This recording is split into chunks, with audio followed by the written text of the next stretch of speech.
Wala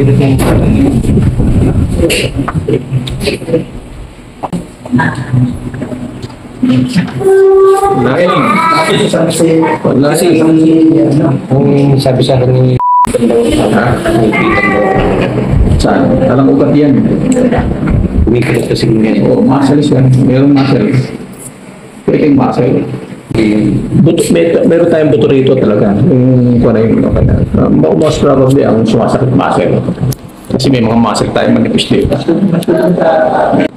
Oo, kasi kung tumataas ang presyon mo, pwede sumakit yan sa ulo. Mga muscles. Mga migraine, pwede yun. Pero iba klase yung migraine, straight ng migraine. Pero may tinatawag na muscular spasm. Contract yung muscle sa muscle. Kasi sa akin Vascular headache, yun yung sinasabi ko. Vascular headache. Kaya sinasabi niya nagbabara. Nagpa-X-ray ka ba?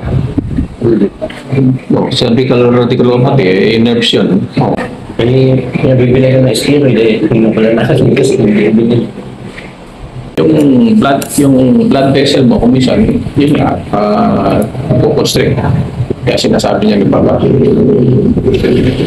Una yung binigay sa'yo, steroid. Wala yan. Oo.